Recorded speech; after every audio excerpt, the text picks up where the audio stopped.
देखिए, भागवत कथा तो मुझे लगता सबको पता है कि भगवान के ये अवतार हुए, ये हुए, ऐसे हुए।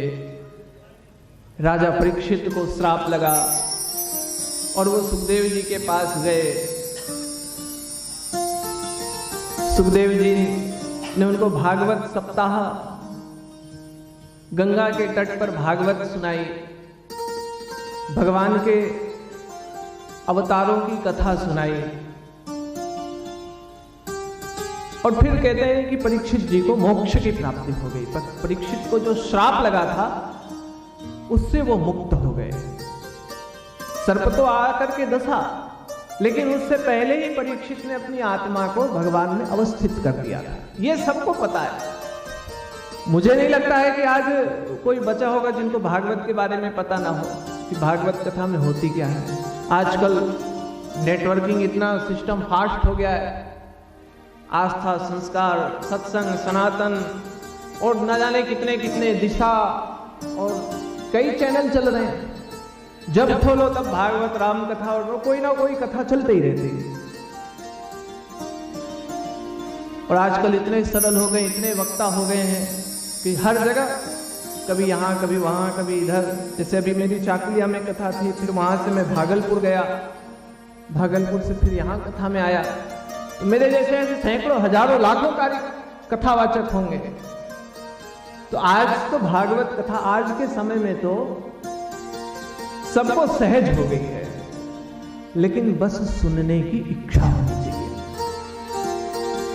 मेरे से लोग बार बार एक प्रश्न करते हैं कि महाराज जी, कथा तो वही आप सुना रहे हो। सही बात है, हम तो वही कथा सुनाएंगे भैया जो सुखदेव जी ने परीक्षित जी को सुनाया, जो व्यास जी ने लिख दिया, जो हमारे गुरुजनों ने हमको सिखाया।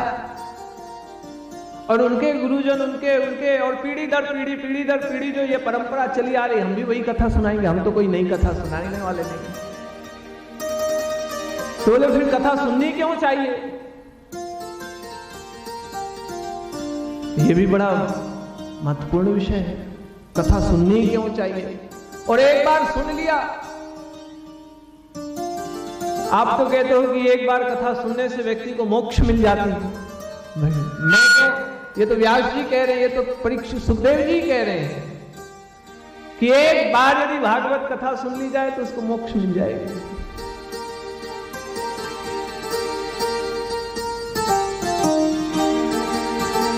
कईयों के मन में ऐसा प्रश्न आता है कि भाई वही कथा बार बार रिपीट हो रही है, कोई नया प्रसंग तो है नहीं। भगवान का जन्म तो वैसे ही होगा, भगवान मथुरा गमन भी वैसे ही होगा, भगवान का विवाह तो रुक्मिणी जी के साथ ही होगा, कोई दूसरा तो आने वाला है नहीं। देखो, भगवान ने हमको ये दो क्या दिए हैं? कान।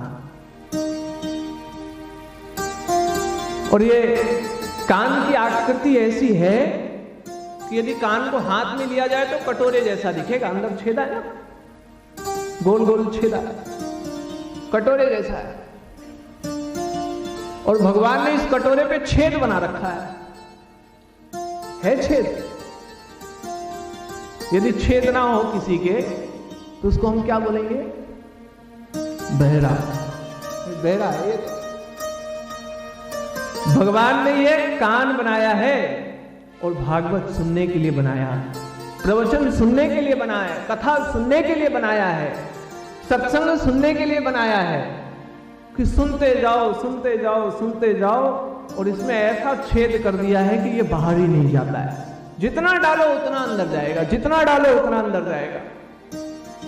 जन्म से लेकर आज तक ना जाने आप लोग कितने शब्द सुने होंगे, कितने लोगों की बोली सुनते होंगे। सुबह से शाम तक ना जाने कितने कितने प्रकार के शब्द आपके कानों में आते होंगे। कभी भरता है कान? भले ही हम बोल रहे हमारा कान पक गया, हमारा कान भर गया, लेकिन सामने वाला फिर उसी समय गाली दे दे तो सुनाई दे जाएगा। सही कह रहा हूं?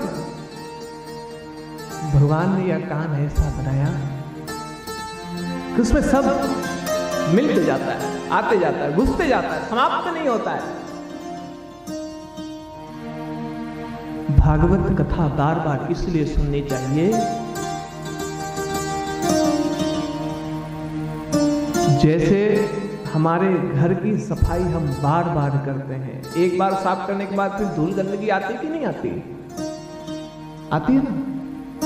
और एक बार साफ कर दो तो जीवन में फिर बोलो हम तो साफ ही ना करें, तो वो घर साफ दिखेगा? साफ दिखता नहीं। क्यों जी, गलत बोल रहे सही बोल रहे? घर की सफाई डेली करते हो कि नहीं?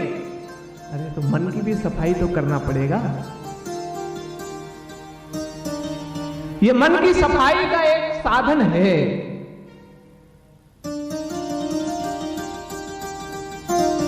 तुलसीदास जी राम कथा में एक बहुत सुंदर चौपाई लिखते हैं, और उस चौपाई को मैं सब कथाओं में गाता हूं, और मुझे पूरी रामायण की सबसे अच्छी चौपाई यही लगती है, क्योंकि आज भागवत के महत्व की कथा है। हम भागवत को क्यों सुने, इसकी कथा है।